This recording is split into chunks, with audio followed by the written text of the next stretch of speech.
I stumbled onto this thing called the New Age movement in 1981. I did not have a name for it initially. I knew something was going on. My husband had a 1979 accident, near fatal accident, where he lost both legs above the knee. And in that period of time, of course, I was looking for spiritual comfort and sustenance.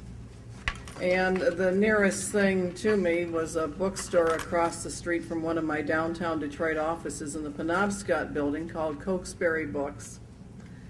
And I would peruse those shelves looking for things that would help me make it day to day in a very difficult time of my life.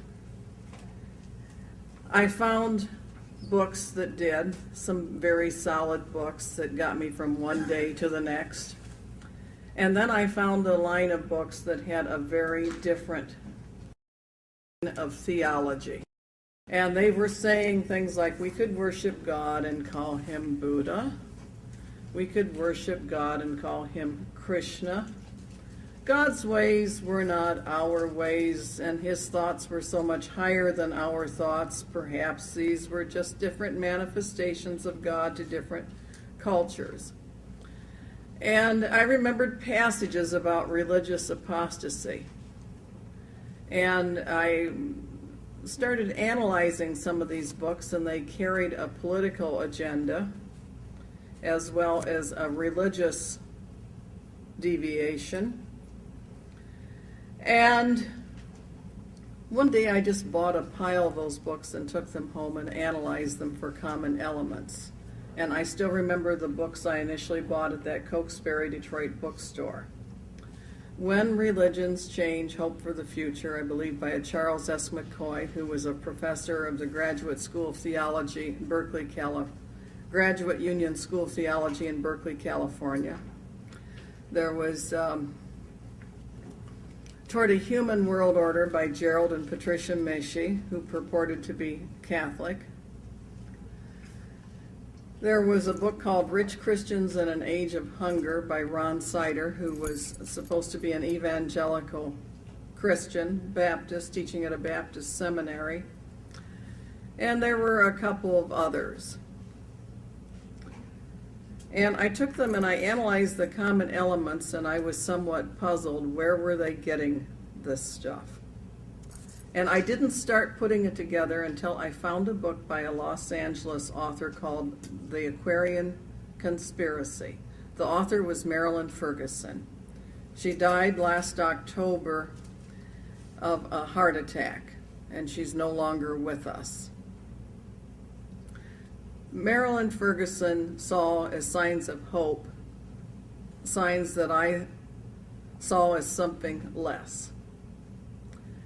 She wrote enthusiastically in a chapter on religious developments that now the heretics are gaining ground, doctrine is losing its authority, and knowing is superseding belief.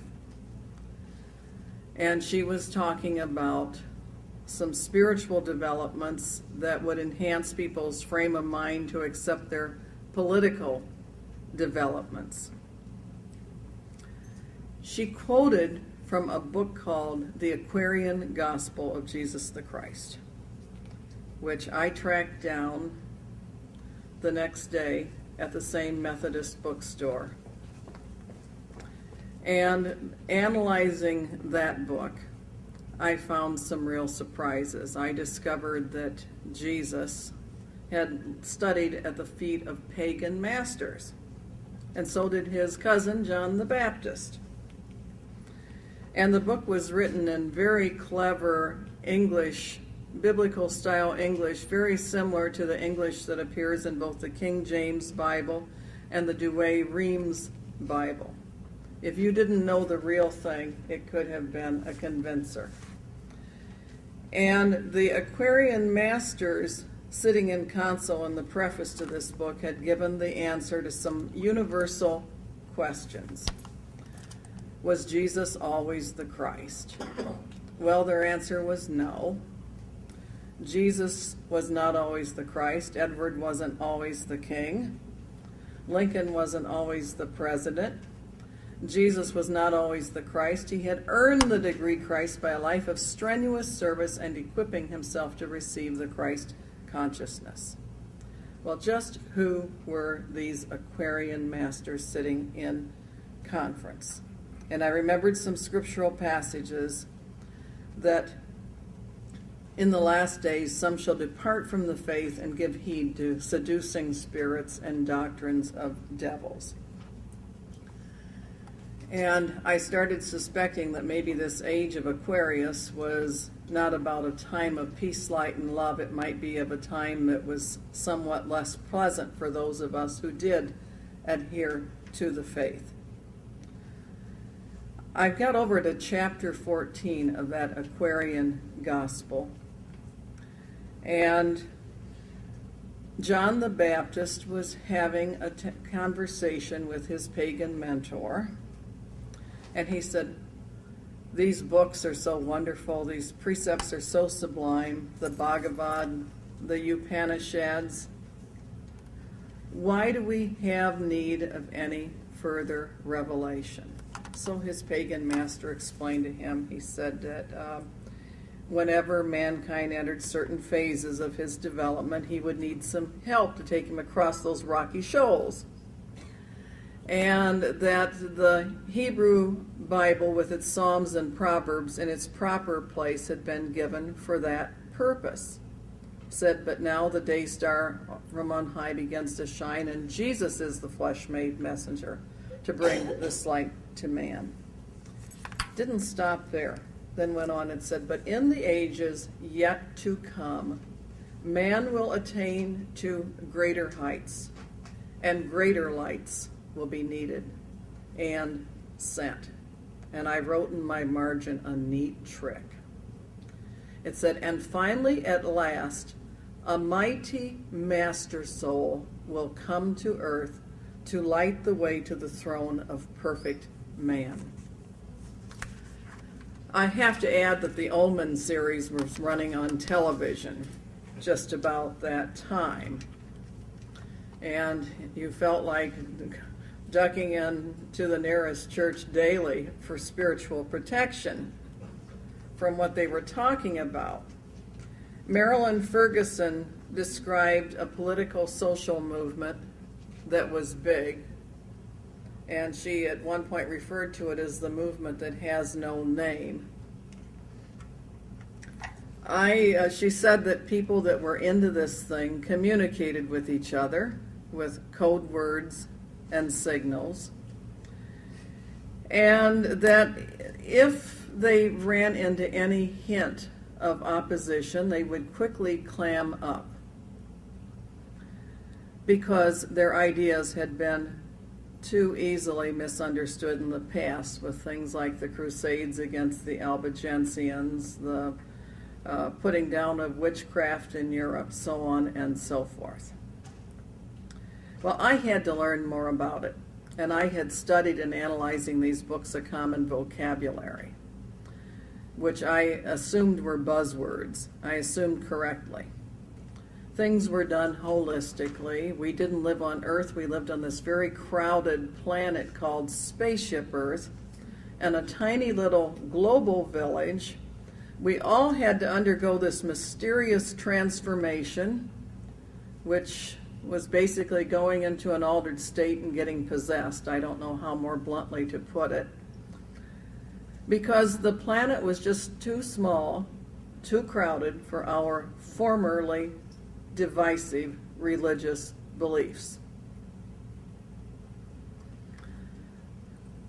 I had to get to the bottom of this. I didn't quite know where to take it.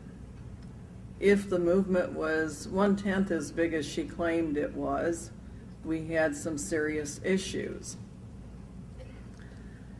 I decided on a course of action. I would carry Marilyn Ferguson's book and the Aquarian Gospel of Jesus the Christ along with me, and I would see who picked up on it. It took me 2 days to catch my first one. I was in Judge Stacy's courtroom in Wayne County Circuit Court, motion call, and a lawyer came across the room. In fact, it was opposing counsel, and he was just beaming, and he said, "I see you have the Aquarian Gospel." He was so happy. Well, I made a bad mistake. I told him what I thought of the Aquarian Gospel, what I thought of the Aquarian conspiracy, and what I thought of the collective intelligence of everybody buying into it.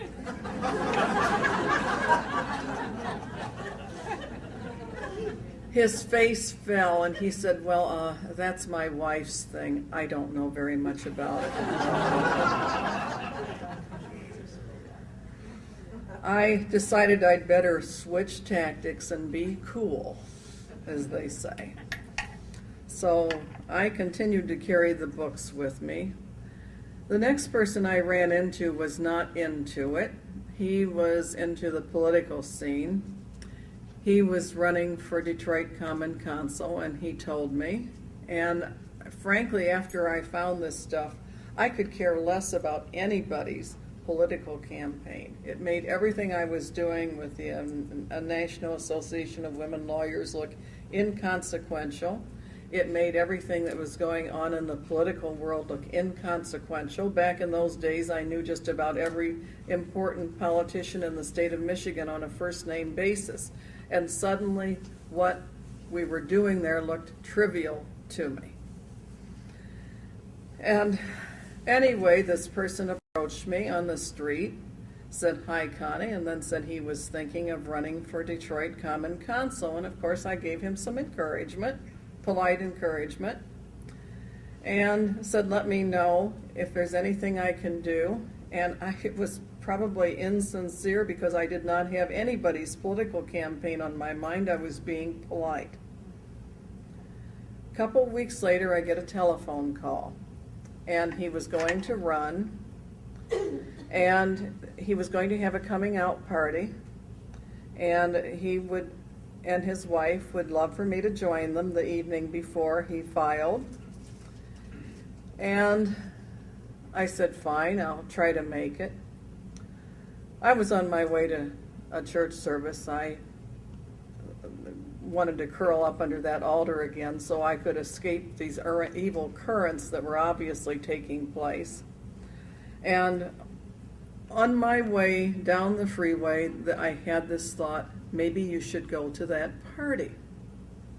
Somebody's likely to be there who knows about it. If they're not at that party, it's not big enough to worry about. Because he was a great guy, but boy did he attract the eccentrics. And so I went to the party and I walked in.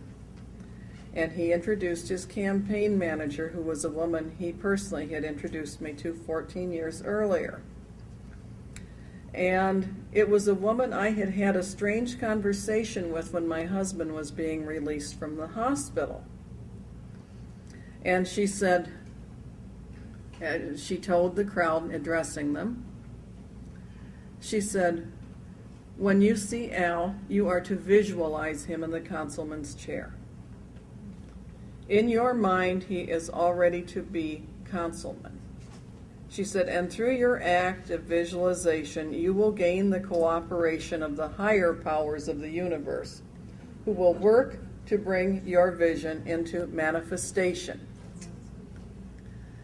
And my mind is clicking, visualization, guided imagery, and then my mind went back to the last conversation I had had with her when I had seen her in April 1980, as my husband was coming out of the hospital after a 6-month stay.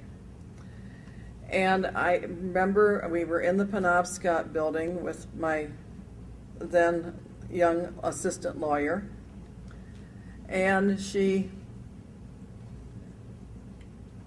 came over to our table, and I invited her to join us. And then she said, "How are you doing, Connie?" And I said what I said to everybody in those days, "Terrible." She said, well, what's wrong? And I told her about my husband's very tragic accident. And she said, why, Connie, she said, that's no problem at all. I can come over to the house and heal him for you. I said, you can? She said, yes, I've been studying healing. I said, well, I guess if you have been studying healing, you think you can heal him, but tell me, Phyllis, how do you plan to accomplish that? She said, with cosmic energies I received from the universe. And I'm putting two and two together, and I'm thinking cosmic energies, mind sciences, visualization. Those were things that Marilyn Ferguson discussed in her book, The Aquarian Conspiracy. I wonder if Phyllis is part of them. And so I had this idea that I should engage her in conversation about it, and I approached her when the party broke up, and I said, Phyllis, I heard you mention the mind sciences. She said, yes. I said, you know, years ago I read a book by a plastic surgeon named Matthew Maltz called Psycho-Cybernetics. And I've been so interested in the mind sciences since then. Why don't you let me take you to dinner, and maybe you can tell me more about it? She said, sure. You have to watch us lawyers. We're tricky. We can get a lot of information for the price of a meal.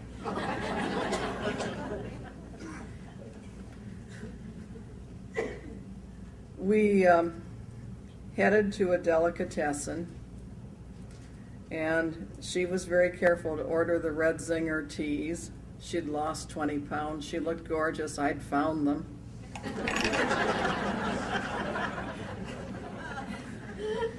And I said, Phyllis, I said, tell me about the New Age, or tell me about the mind sciences. I'm fascinated. And she said, it's called the New Age movement. I don't know if you've heard of it or not. That was the first time I had heard those three words, New Age movement, together. And I said, no, is it possibly called anything else? And she said, yes, it's sometimes called the Aquarian Network, the Age of Aquarius. And at that point I held up the Aquarian Gospel. I said, is this part of it? And she just beamed. She said, why, yes, it certainly is. And I said, well, what do you do in this movement? She said, we communicate with code words and signals. Well, I wasn't ready for that much that fast, but I said, Phyllis, I've been studying on my own the very best I could without a good teacher like you to help me. Now, so help me, I did not know, I swear I did not know that they had a slogan in their movement saying, when the pupil is ready, the master will appear. I did not know that. I said, I think I may know some of the words. Can you help me? She said, sure. I said, holistic. She almost fell off her chair. Spaceship Earth, global village, paradigm, new paradigm shifts. And I have to confess, up until the time I discovered the New Age movement, I thought paradigm was 20 cents. Well, anyway, we finished our vocabulary lesson, and I said, well, communicating's fine and fun, but what are we communicating about? She said, we believe the mind operates on principles, just as one's body operates on principles. And if you want your mind to work effectively for you, you must know the principles. I said, well, that sounds logical enough. Tell me, what are the principles? And she told me a few that went in this ear and out that ear. It sounded like sheer gobbledygook to me. I'm sure now I would recall it and digest it. And then she said the most important principle of all is karma. I said, karma? Karma, I said, Phyllis, could this have anything to do with Eastern religions? She said, well, yes, Eastern religions are part of it. She said, but we're much larger than the Eastern religions. And I was doing an inward gulp. That was a pretty big portion of the world to say, that's nothing. We're lots bigger than them. And I said, well, I might as well tell you I've read The Aquarian Conspiracy. Now, when I said that, she frowned very deeply. I really think that the little spirits that they try to get in touch with were communicating with her, attempting to communicate with her very deeply. And she frowned and she said, Marilyn Ferguson is a friend of mine. We've appeared on lecture platforms together. We've given workshops together. But her book didn't really tell it the way it is. And I suspected she was trying to detect whether I was pro or con before she went any further. And fortunately, forewarned is forearmed. Marilyn Ferguson had said they do that. So I said, well, Phyllis, I read that book. I said, it looked like a really good book to me. What's wrong with it? And as soon as I said that, she was all smiles. And she said the movement is much, much larger than Marilyn Ferguson described it. Well, Marilyn Ferguson had described a sweeping worldwide movement that was especially powerful even in the United States government and in the European Union. And to say that the movement was much larger than Marilyn Ferguson had said it was significant indeed. So at that point, I said, Phyllis, I said, you're going to think I'm crazy or something. I said, but since Barry's accident, I've become quite the Bible scholar. I said, I am convinced that this very well may be the movement that was prophesied that would bring the Antichrist on the scene and install him in power. I thought she would say, you're crazy.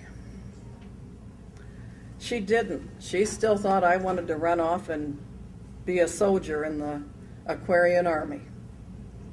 She said, oh yes, she said, that's very perceptive of you. She said, I have been convinced of that for many years myself. Well, I had a stack of books with me. Anybody that knows me knows I usually have a stack of books with me. These days, anybody that knows me knows I usually have a computer with me. And I picked up one of the books in the stack, The Aquarian Gospel, and I turned to page 14. They've repaginated cleverly since I gave those initial talks, and pointed to a line that said, one may enter fully into the spirit of the God of force. And then I turned to a line in sacred scripture saying, he shall honor in his estate the God of force is a God whom his fathers knew not. It reads that way in both the Douay Rheims and the King James versions of the Bible. And she said, you saw it. You saw it. She said, that's such an important point, and most esotericists fail to grasp it immediately. I could have taken over the Theosophical Society. She said, also you must remember that in the New Age movement and at Unity, we believe that Jesus and the Christ are two separate entities. The Christ is an office, not a man. Well, I just instinctively quoted a passage from Scripture to her, who is a liar, but he that denies Jesus is the Christ. He is Antichrist that denieth the Father and the Son. Well, suddenly she had two New Age mystic crystal revelations. A, Constance Cumby did not wish to run off and join the age of Aquarius. And B, she, Phyllis, had told Constance far too much. So she started backtracking.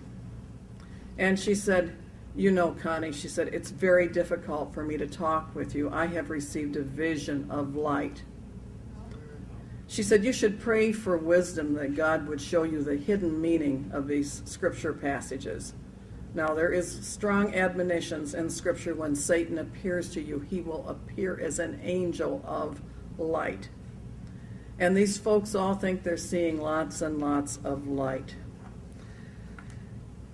And Phyllis, I said, have you read the Scriptures for yourself? She said, no, I very carefully avoided doing that because it might tend to confuse me.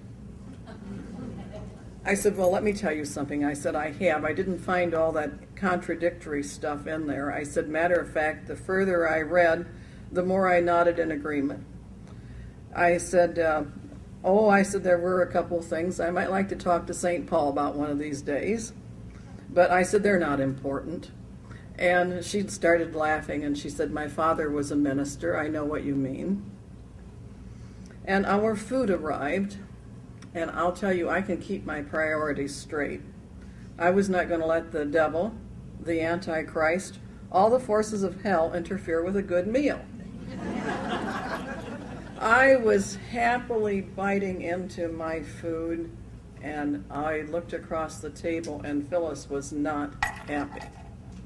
And she was angrily gritting her teeth. And she was saying, it's not right. It simply is not right. That book is too misleading. It shouldn't be allowed. I said, what's that, Phyllis? And she almost spit it out. It was like a scene almost out of one of the movies about The Exorcist. She said, the Bible! I said, why on earth would you say something like that? And again, she almost spit it out. She said, the Antichrist is not the negative thing the Bible's made him out to be. I said, well, Phyllis, I said, I like you very much. Please don't get caught on the wrong side of this issue. And she gave me a common New Age line. She said, there are no sides. Well, armed with New Age movement, I knew better what to investigate. And my son handed me a paper one day talking about a bookstore, a local bookstore called Mayflower Books. And he said, Mom, this looks like what you were talking about. They said they were a metaphysical clubhouse of sorts. I said, sure does. After I closed my office that particular Friday afternoon, I headed over to that bookstore. I walked in, and the store manager said, we're closing. I said, well, I just need a few things. I'll pay cash for them. I said, I drove a long way to get here. My office was downtown at that point, and we lived in the Jeffersonian, way on the east side. I said, do you have anything on the New Age movement? And he looked at me like I was crazy, and he said, lady, the whole darn store. I said, do you have anything on Findhorn? I had found a book at a Sears Health Food rack about the Findhorn Foundation in Scotland, which is a very important New Age center. And he said, our Findhorn, and he corrected my pronunciation, section is right there. Our David Spangler section is right there also. So anyway, I bought several books and left and analyzed the books. It's the first time I'd heard of David Spangler. I'd back up. He was mentioned in the book on Findhorn. And David Spangler's book, which you could carry into Sunday school and not attract a lot of attention, Reflections on the Christ, had a chapter entitled Lucifer, Christ, and God. And he said that Lucifer was a great being, and that in order to enter the New Age, we would have to take a Luciferian initiation. That was the required entry point. His book, Revelation, The Birth of a New Age, said that those who didn't accept this would be released from physical embodiment and sent to another dimension other than physical incarnation where they would be happier. I picked up a book, another book I had picked up that same day was New Age Politics by Mark Satin. He had a list of 25, which was expanded to 100 New Age groups in a subsequent edition. And Mark Satin had groups ranging from Amnesty International through Zero Population Growth. And one of the 25 and then the 100 organizations he listed was World Goodwill in New York City, a division of Lucis Trust. I own 3 books in my personal library from when they were officially known as Lucifer Publishing Company, something they tried to deny for several years, and something now that is open on their website. And he said that of Lucis World Goodwill, it said they were working for the reappearance of the Christ. Now, what is the New Age movement all about? There's been a lot of information out there. There's been a lot of disinformation out there. But when you boil it down to its essence, it is about 3 things. And despite all the admonitions telling you go back to sleep, it is about a new world order. The terminology pretty much started with them. It is about a new world religion that basically synthesizes and syncretizes everything into one pot. And then after all this is done, Jesus is conveniently ushered out the door. And the third thing that it is about, that they are openly talking about, is a New Age Messiah. The reappearance of the Christ, they put it. A Christ they cheerfully admit is not Jesus. When I discovered the movement, it had taken strong root many places. And there were many things I didn't understand about it that I now understand. And I have to tell you, I had opposition from where I least expected it. I had support sometimes from where I least expected it. And I'm happy to tell you that many New Agers repented, came out of the movement as though they had seen the devil, never looked back. One of the most important New Age publishers, the publisher of Donald Keyes' Earth at Omega, Passage to Planetization, wrote me a lovely letter, which I received at home, I believe, in early 1985. And he told me some of the things that he had been in and involved with, that he had, a friend had given him my book, and he had gone back to Donald Keyes. He had published Donald Keyes and Norman Cousins' very New Age book, Earth at Omega, Passage to Planetization. One of the acknowledgments in that book to my mentors in the order of their appearance was Jewel Cole. This was the spirit that Alice Bailey claimed had spoken through her for the Lucifer publishing materials, that was her channeled source.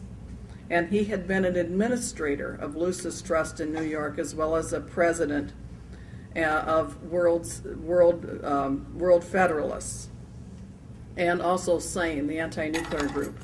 The last I heard of him, he was involved with the Sri Chinmoy cult in New York City, and that's a cult that had tremendous, tremendous influence at the United Nations, still does. I just interviewed somebody from that who formerly had been associated with that cult, had been raised in that cult by parents who were in that cult, and fortunately broke away as an adult and wrote an outstanding book called Cartwheels and a Sari by Jayat Tam, T-A-M-M.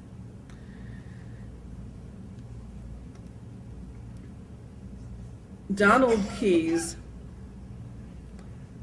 had formed an organization that had a virtual world's who's who. It was called Planetary Citizens. And he had many famous people around the world as part of it. And they were holding large conferences. And one of the names that is known in Catholic circles that was active with him, very active until the end as far as I know, was Father Hesburgh from Notre Dame University, Theodore Hesburgh. Another name that popped up and was having influence, disparate influence in Catholic circles, was Matthew Fox. Now, when we discovered this stuff, Matthew Fox was riding high. The New Agers were bragging that they had compromised most religious structures to a point where they were ready to be used. In 1982, Matthew Fox was brought in by the Archdiocese of Detroit Education Department to influence all the educators here. In 1983, by the Liturgies Committee of the Archdiocese of Detroit. And I did not have the opportunity to hear him in 1982. I did hear him in 1983. And in about a week after I heard him speak in Detroit, I was in Fort Wayne, Indiana. And the New Age bookstore that inspired the title of my book, The Hidden Dangers of the Rainbow,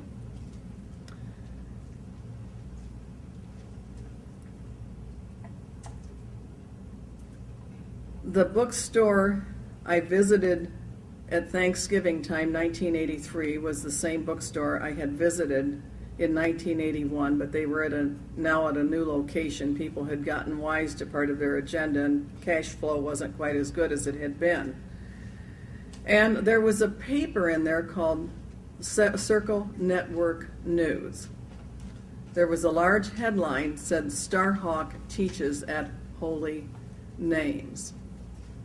And it said Starhawk, who was a self-active, politically active witch, self-confessed witch, said teaching nuns, priests, ministers, and Christian educators was a new but deeply rewarding experience. We danced the spiral. We jumped, they jumped something else, jumped the kettle, danced the spiral, and found other new and innovative ways to express ourselves. Isn't it wonderful to find such a sympathetic spirit of paganism within the Christian world? I mailed that newspaper to Bishop Gumbleton, who told me he had had complete confidence in Matthew Fox and the Archdiocese of Detroit Liturgy Committee, and said this might illustrate the concerns we discussed when I was there that day. And I took that with me to Seattle, and I gave it to Catholics United for the Faith in Seattle. And they, Frank Riley, I believe his name is, he was the father of the woman who headed the successful anti-euthanasia committee in Seattle, in the state of Washington. He decided he was going to mail this to Cardinal Ratzinger in the Vatican.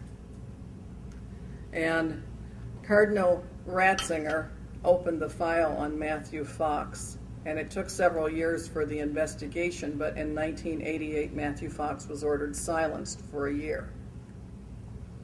In 1993, he was eventually excommunicated, and now he's an Episcopalian priest, still holding forth in these circles. But in the Archdiocese of Detroit itself, there were tremendous divisions going on. The New Age movement had infected just about everything you can think of. One of the very good Orthodox priests in the city of Detroit was called on the carpet for committing 3 theological sins. A, he used the term in his catechesis Jesus and Christ interchangeably, ignoring the rich, subtle variation in meanings. B, he erroneously said Jesus was born in Bethlehem, ignoring the rich, subtle, ignoring the fact that modern Bible scholars no longer believe that to be the case. And C, he either was not familiar with modern theologians such as Matthew Fox, or else he had consciously rejected them. He laughed. He said they got it right the 3rd time. He'd consciously rejected them. And he was called in with the object they were then trying to screen out people who were anti-New Age. He took me down with him to the Archdiocese offices as his attorney. We got down there, the panel of inquisitors one of whom I understand is now sitting in prison for sexual crimes. They grinned as though they had swallowed the canary. Said, "The bishop wants us to meet with you." And they said, "Who is this?" And he said, "This is my attorney." They said, "You're not allowed to have an attorney here." Well, I went out and sat down, had their closed door meeting with the brass. The Archdiocese secretarial pool was sitting in, they had chairs, they would sit outside in the cubicles, outside their bosses' offices. The bosses were in with trying to get rid of this troublemaking priest who used the term Jesus and Christ interchangeably. And one of the ladies, who appeared to be pretty much a leader of the group, spoke up and she said, "Why, that's terrible." She said, "That nice young priest is in there and can't have his attorney with him." Well, I had the entire secretarial pool of the Archdiocese of Detroit all to myself. And I took the opportunity to educate them on the New Age movement. They gasped. They said, "We wondered what was going on around here. Suddenly every crucifix in the place came down. Huge rainbows went up in their place. The bookstore was almost as well stocked as the Mayflower." And I'm happy to tell you the last time I was there, I haven't been there in a while, but the last time I was down there, it was scrubbed so clean it was almost boring. There were a couple books I would have liked to have moved off the shelf, but for the most part it was cleaner than most Christian bookstores I had been in. I complimented them on it, and they said a manager named Ray had come in and really scrubbed the place out. I said, "Well, thank God for Ray." Anyway, we've been through a long, nasty battle. The fight is not over. They've been regrouping. In 1993, Pope John Paul II issued a strong statement against the New Age movement. And the current Pope has issued strong statements about the New Age movement. The New Agers are bragging they still have their insiders at the Vatican. And what is going down now is something called the Alliance of Civilizations. And this is very serious machinery that is being put in place by the same New Age factions. And it is organized under the auspices of the United Nations. They had the president of Spain and Turkey, Erdogan and Zapatero, officially, quote, recommend the deal, but there were some earlier sources. And they've organized it at the United Nations under a Secretary General who is a former Prime Minister of Portugal. And they have drawn up guidelines which they hope to have in full implementation by 2010. Now, they've been slowed down than before, and nothing can happen until God's ready. But they believe that they're in a position this time. Crisis equals opportunity, and their pillars this time are global governance, a new world religion, and like Donald Keyes, the founder of Planetary Citizens, said, "Don't think for 1 minute you can have a world government or global governance without having a head of that global governance."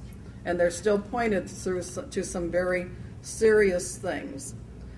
And there is an apostate former nun named Karen Armstrong who purports to be a scholar on religions.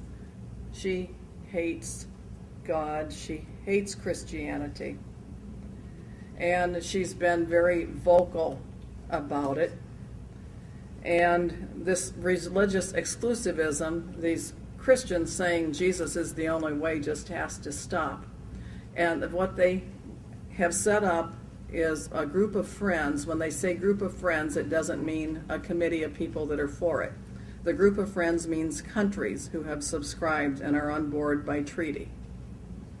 The 85 group of friends are countries, and there's also partners. The European Union is a partner on it. And they want to have the implementation machinery in place by 2010, and they're working frantically on it. And they'll probably be trying this until the end of time. And is there a battle out there between good and evil? You bet. You bet. And where they're headed with this thing, most seriously, is something called earth worship. And a lot of the environmental movement is pointed that way. Suddenly we have to praise, sing hymns to, and protect the earth. And our loyalty we have to thank the earth, who has been transformed into a goddess called Gaia, G-A-I-A. And that is one of the pillars, an earth charter, and that is one of the pillars of their New World religion. It's a line we dare not cross. There is a strict scriptural warning: fear God and give glory to him, for the hour of his judgment is come. Worship God who created the heaven, the earth, the sea, and the fountains of waters. The New World religion they would foist upon you, the one they would have your children singing hymns to in school, is you worship the heaven, you worship the earth, you worship the universe, you thank the universe. Remember those cosmic energies that come from the universe? You worship yourself, you worship everybody but the good Lord who created it. It's a strong dividing line, and it was a line for which there was an eternal penalty, that if anybody worshiped the beast and their image, they would suffer the everlasting wrath of God. And for me and my house, as Joshua said when he was addressing the Israelites, as for me and my house, we will serve the Lord. Thank you very much. God bless.